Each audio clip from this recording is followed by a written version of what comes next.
You're listening to the Femtrepreneur Show, and this is episode 52. In this episode, we're talking about the 5 best ways to find your own profitable course topic or idea. Hey guys, it's Mariah. And I'm Megan, and I'm so excited that we're digging into this topic and just figuring out how to find a good course topic or idea. Yeah, see, I kind of came up with like 5 strategies that you can use, or 5 different angles you can kind of use to find your course strategy. Your course idea, because some people are maybe on the more like practical, technical side of the spectrum. Some people are more like wanting to guide people on a transformation of the mind or something like that. So there's kind of different strategies depending on what type of person you are, what your personality is like, and also just your life experiences. Because I really believe that courses can come just from personal life experiences. They don't have to be this like, how to, I'm in teacher mode and I am teaching you as a guru. Like it can literally just be like, hey, I overcame this struggle in my life and I can guide you through that struggle too. So it can be pretty casual. And so we'll talk about the 5 strategies to finding your profitable course idea. But before we do that, I wanted to just sort of lay like the groundwork for everything we're going to be talking about before we get into those 5 strategies. Basically just sort of giving you the 3 basic points of what makes a course successful before we get into finding your specific idea. The first thing is just that you need to target a really tiny and specific audience with your course idea. Okay, so you need to create your course with a really specific person in mind, a really specific demographic. A lot of people call this like their avatar, their ideal customer, their ideal client. And it sounds a little silly, but you do want to kind of write, like I always write an exercise like, who is this person? It's usually a girl. Like, who is this girl? How does she feel? What are her favorite books? What are her favorite TV shows? Like, what kind of websites does she look at? What are her favorite blogs? Like, who is this sort of ideal person that we're speaking to?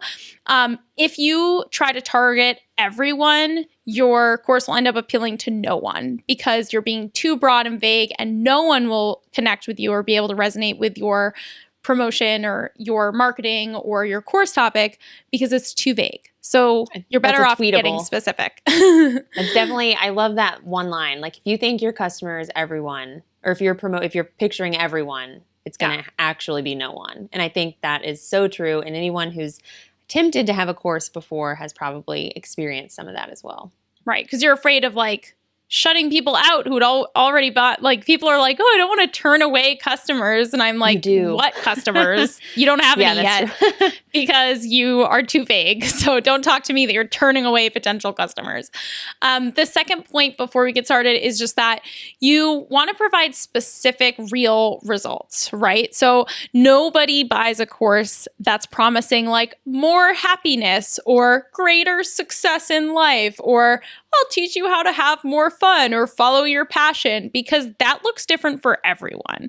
So if I read your course description or I found your sales page and it was like promising this really vague, broad thing that you can't describe in real tangible words, I'm just not going to be interested because I can't see myself experiencing it. But that's not to say that you can't have a spiritual course, right? Or a course that teaches mindset or something that isn't real and tangible. It doesn't have to be a number, but it does have to be specific results, right? So if you're like, I'll teach you how to, relax more through meditation, that's still a great course idea because it's specific. It's not just like feel happier in your life. I can't tell you how many fucking people tell me that their course idea is to like show women how to have a happier life. And I'm just like, seriously, you need to go back to the drawing board. So don't be that person. Sorry if that was your course idea to burst your bubble, but like go and make it real. Okay. The third thing that makes a course successful before we get into the 5 strategies is that it has to address like a pain or a problem that people have and offer the solution. So, a lot of times people focus on like I just said, have a happier life, have success. Well, what is that really? Like, what do I, get everything you want out of your relationship? What do you really want? I don't know. I feel like a lot of people have a harder time identifying what they want their life to look like or what their ideal day is or what their ideal situation is, they have a harder time identifying that desire than they do saying, I am in pain and I just want to fix it. Like, I'm fat and I just don't want to be fat anymore. Or like, I am stressed and I just don't want to be stressed anymore. Or I am frustrated by this thing and I just don't want to feel that anymore. So people are a lot better at identifying like a pain or frustration and wanting to solve it than they are at identifying like, oh yeah, I really want my life to look like this and that's what I'm going to go and pursue. It's like they just want to fix the things that are bothering them in the moment. And they want to be told how to fix them, which is why a lot of times they may not know the solution. They need someone to enlighten them and take them on the journey to figuring out the solution. So starting with that pain or problem is key. Exactly. And the other thing is just like I said, this has to be specific. So I have a couple of examples of specific how you can take a broad course idea and make it more specific in different industries. So for example, a lot of people say, oh, I want to create a course about how to do social media for business. And I'm like, okay, social media is not specific enough. So then they take it a little bit further and they're like, okay, social media for online business owners. And I'm like, okay, what kind of online business owners? And then the next stage would be like really narrowing it down to like social media for online yoga instructors. And it would be like, oh my gosh, every yoga instructor that sees that course is going to be like, holy crap, that's for me. Like, I know it's going to teach me what to post and how to get clients and how to get people signed up for my freebies as a yoga instructor, whatever. Same thing with like photography. You could say like, I'm going to teach photography. Okay, that's way too broad. Okay, I'm going to teach photography for bloggers. Okay, that's still too broad. Okay, iPhone photography for style bloggers. Okay, now we're getting somewhere. That is specific enough that you create a course about that and it solves a specific problem. I don't have a DSLR camera. I only have an iPhone. I don't have a budget. I'm a style blogger. I don't want to, like, if you teach all bloggers and I see a bunch of food pictures on your sales page, I'm going to be like, that's not for me. I'm a fashion blogger, right? Anyway, enough of the rant, but just wanted to kind of lay the groundwork of like, those are the base things that you need to understand about creating a successful course.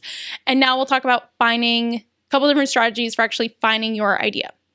I love this. And actually, before you keep going too, I just want to let everyone know who's listening that we do, or watching on YouTube, we do actually have a really amazing blog post that accompanies this that goes into even more detail on all the things Mariah just talked about and goes into more detail on the things we're about to talk about. So definitely go to thefemshow.com/52 and check out the full blog post after you're done watching or listening.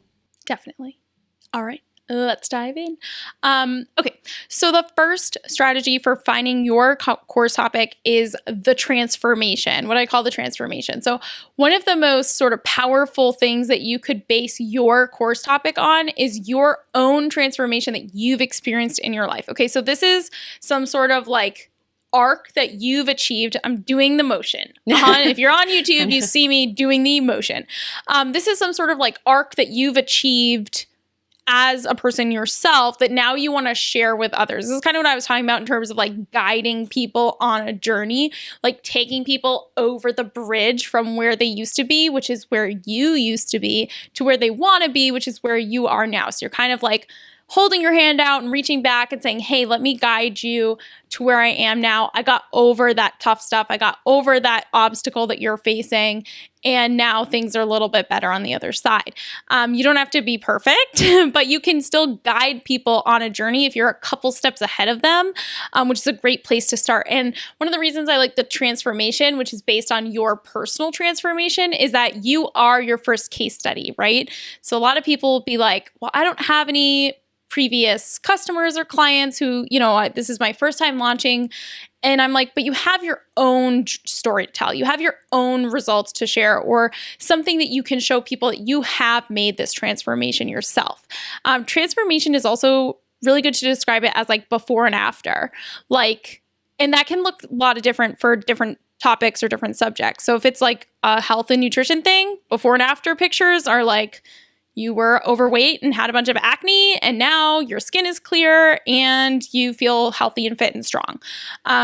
Before and after could be like, my house was a fucking mess before. And the after picture is like, look at my beautiful, like I learned how to decorate my house myself. And like I became an interior designer. And now look at this after picture of my house. Or I don't know if you can think of any before after pictures, but that's kind of the idea. I've seen, coming from like a business perspective, before and after, as far as like screenshots of how many email subscribers you had, or screenshots of like the back end of your business, like how much money you were making or anything like that too. So I feel like no matter what industry you're in, there are before and afters. Before and after your website, what it looked like. I was going to say our website design. Yeah. So before, anything like that, it doesn't have to just be like an in-life picture. It can be like a screenshot of something as well. Yes, definitely. Okay, so that is the transformation. The second one, number 2, is copy stalking, also known as just paying attention in the world, okay? Really, it all comes down to, can you pay attention? Because a lot of people will be like, I can't find a course idea, or I don't know what to make a course about. And I'm like, really, my number 1 skill is being a good listener. Like, you just have to be a good listener, and you just have to be one of those people that can research things and just comb through tons of comments and tons of posts and tons of threads. And after a couple of weeks of doing that, you'll like by osmosis, you'll like understand what the big issues are that keep coming up for people. Like, gosh, I'm in this Facebook group about, how to go keto. It's one I always talk about. And it's like, everyone every day is like, what is a macro? How do I like, and it's like, okay, everyone wants to know about that, or everyone's asking like, how can I do keto as a vegetarian? Okay, there should be a course that's how to go keto as a vegetarian, not eat bacon every day like I do. But there's things that you're going to notice. It's just literally a matter of, can you be a good listener? Can you pay attention? So if you can learn to pay attention to what people are complaining about, what they're asking for, what they're saying that they're struggling with, then you can find so many profitable course topics. Like, you literally have more ideas than you even know what to do with, which is a lot of people's problem, I think, once they start this process of copy stalking. Basically, all this means is that you're being an observer, you're going into communities or groups where your audience already hangs out. These could be like forums or just Amazon ebook reviews, like for topics that are related to your niche, blog comments, Facebook groups, anything like that, Reddit, Quora, any of those places. You're going there and you're observing and you're paying attention and then making notes about what are people asking for. It's literally like, you go out there and you pay attention and the ideas are presented to you.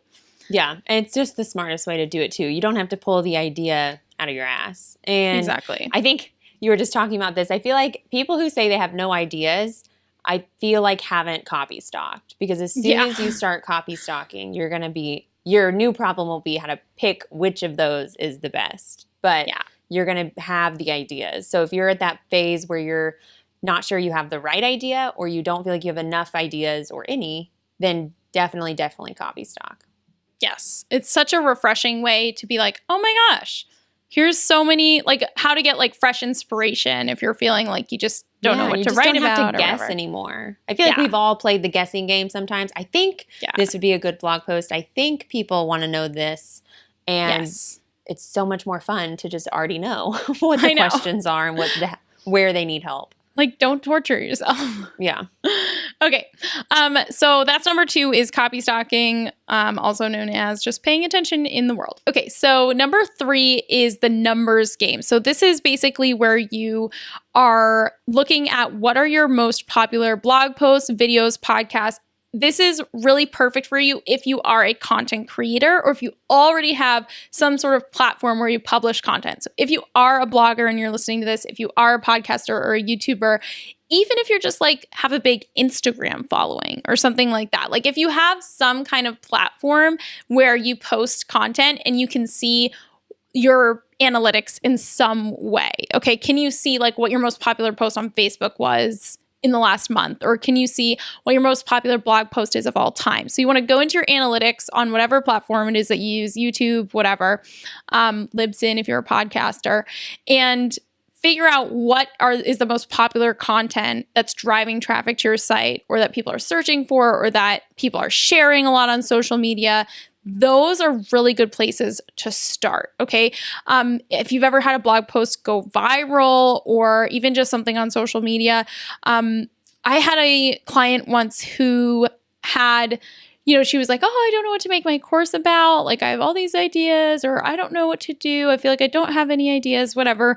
And then she was telling me how she had this one blog post that had randomly gone viral, had like thousands of comments of people asking questions, begging her for more info, and was like #1 search result on Google for this competitive keyword. But she had written this really in-depth post about her personal experience with this like medical issue. And people were like obsessed with it. And I was like, she's like, oh, I have that post. I don't know. And I'm like, okay, that is literally your course, like waiting to happen. So a lot of times you might not be thinking about this, but if you just go look in your analytics, like let the numbers do the talking. If you're really struggling and you're not feeling inspired, I would say like go into your analytics and let the numbers tell you what your best shot at a good course idea is. I love it. All right. Let's move on to number 4. Okay, so number 4 is your technical skills, or could be practical skills, any sort of hands-on skill or software skill that you have. This would basically be teaching something that you already do in your own life. So I think a lot of people kind of underestimate themselves or think that things that they think of as common knowledge that they do every day is common knowledge to everyone. Like, let's say you use an app on your phone and you're just like, yeah, I use that every day. Like, that's not a big deal. But I would be like, oh, I don't know how to use that app. Can you show me a tutorial? Can you make a video of how you use that in your day-to-day life? Or how do you people use like MyFitnessPal, and I'm like, I literally don't get like what I'm supposed to do when I open that app. So there's all these things that you probably do, whether it's like you track your expenses in a spreadsheet, and you have a budget system for your family, and you're just like, yeah, I just have a budget system that I developed for my family. I've been using it for years. And other people are like, I don't have that. Like, I need to know how to budget. So this to me is like things that could be simple, technical. It could be a domestic skill, like you know how to cook, or like you know how to like use tools in the kitchen. I need that course. I know. I'm still working on learning how to cook. My chopping skills are not there yet. It's literally all about having the right tools. Like, that's the biggest lesson I've learned from being with my boyfriend for so long, is that like he knows that like the answer is that you have to have the right tool. So if you, same thing with like when we're renovating campers, it's such like an artist perspective. Yeah, it's like if you don't have the right tool, it's going to seem really hard. There's a tool for everything that makes it incredibly easy. You just have to know what it is and how to use it. So like the same thing in the kitchen, I used to be like, God, this is so hard. And then it's like, no, you just didn't have the right knife, or like you were using the totally wrong spiralizer to do that. Like, no wonder you hate yourself. Or like, why are you mixing that by hand? Put it in the friggin' what's it called? The KitchenAid mixer. Yeah. Put it in a mixer. So basically just teaching people any technical skill that you have or practical skill you have, could be like weaving baskets all the way up to how to use Infusionsoft. Because it can also be things you like went to school for, got a degree in, or like have an education in a more formal sense as well. Definitely. It could be something that you went to school to learn. Like, I had an idea to create a course about how to do technical architectural drafting. And that's something that I went to school for, and I learned how to do it in a technical way. But it took me such a long time to learn how to be a good drafter. And I was like, wow, I bet that people would like how to learn the basics of architectural drafting, hand drafting in a weekend, right? Like a 2-day online class that's just like me over, camera pointing down, me drawing and showing how to do it. And I think that that's something that's like, it's hands-on, but it's still just showing something that I learned how to do in school that people shouldn't have to, pay to go to a 4-year college to learn something that they could just sketch out their own designs for their house or for their renovation or whatever.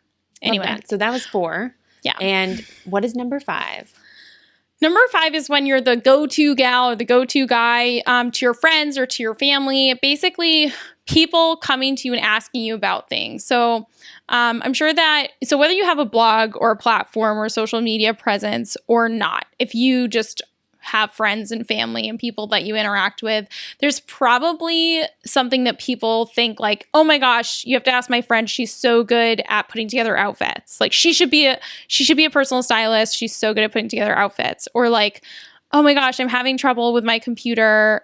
Do you think your friend could help me? Or like, what is your family always being like, hey, I need your help with like relationship advice or like doing something, right? Like, can you fix something for me? So if people are always coming to you with that, or you kind of are known even within like your local circle for like being like that person, that can be a good indicator of something you could pursue further online as well as a course idea. Because if people are asking you about it in your day-to-day life, it's definitely something that people, obviously online, an even wider group of people are probably looking for information about too. I love that. And this is kind of this is an example that's a little bit different than what you're talking about, but I feel like it's the same concept. Like even if you're the go-to hostess in your friend group, like I have a girlfriend that's like, the parties are at her house. I want it to be me. So we're trying to transition it to our house. But it's like the parties are at her house. You know, what are we doing for Halloween? She's throwing a party. What are we doing for New Year's? Oh, I'm sure she's throwing a party. Yeah. That person is obviously great at hosting and could easily have an online presence, like teaching other people how to be a great hostess, like how to have parties and how to decorate, what kind of appetizers, like how to have a good spread, anything like that. To me, those are all like life skills that you underestimate about yourself, that people actually find really valuable. And it's not all business related. Totally. I mean, like when I was just like flipping old clothes online, it was because literally I could not go outside. Not anymore. Now I just wear black pajamas all day. Steve Jobs, basically. Yeah. Now I'm just Steve Jobs and don't wear anything, but or I wear something, but it's just like the same. Mariah is clothed. If you're listening on the podcast, I just wear the same spandex like bodysuit every day. But in the past, I was really cool, and I would every single day I literally couldn't like exist in the world without 10 people stopping me on the street and being like, I will give you $500 for the jacket that you're wearing. Or like, I will literally like pay you for that t-shirt, that vintage t-shirt. So cool. I love that band. Like, how can I get that? So it was like, just literally out and about in my local town, people would stop me on the street or comment on my clothes. And that's why I was like, wow, I obviously have an eye for buying this kind of stuff that people think is so cool and interesting. I bet I could like resell this stuff online. So it's just paying attention to what are people mentioning and commenting to you about. Yeah, definitely. Well, I feel like we just went through a lot of really helpful information. Welcome to this podcast where every day is full of helpful information for you guys. Every week. I know, but I'm really excited we talked that. And we do have a freebie that goes with this called the Course Criteria Worksheet. Do you want to elaborate a little bit more on what that is, Mariah? Yes. So at this point, you guys might have a couple of different ideas. You might even have an idea based on each one of these 5 strategies where you're like, I could teach the transformation. I could teach a technical skill. I could teach this. I could teach that. So now you might be thinking of narrowing it down, or you need to get more specific. So we actually have a course criteria worksheet where you can put down a couple of different ideas and then rate them based on different factors, add up all the ratings, and then it will give you suggestions of like, whatever has the highest score basically might be the best concept for you to pursue further. Obviously, you still need to do validation and market research and stuff like that, but it's a really good place to start if you feel like, well, gosh, now after listening to this podcast episode, I have like 3 good ideas. You can put those 3 ideas into this criteria spreadsheet, fill it out, put in the numbers, and then see what it comes up with as probably being the best one for you to actually pursue. I love it. Well, if you want to get the course criteria cheat sheet and read the amazing blog post that goes with this episode, go to thefemshow.com/52. And if you want to discuss this episode with us and our amazing community of online entrepreneurs, make sure to join our free Facebook group at thefemshow.com/community. And if you like this episode, subscribe to the Femtrepreneur Show on iTunes and leave us a rating and a review because we super appreciate it when you do that. If you're watching this on YouTube, please leave us a comment below with your thoughts. Remember to hit the like button and subscribe to our channel so that you don't miss any other episodes. And don't forget, if you want us to answer one of your questions, just go to thefemshow.com, submit your question. We'll give you a shout out on the show. We will see you next week. 1, 2, 3. I feel like I keep adding flair to my claps. Like, I like Okay. it.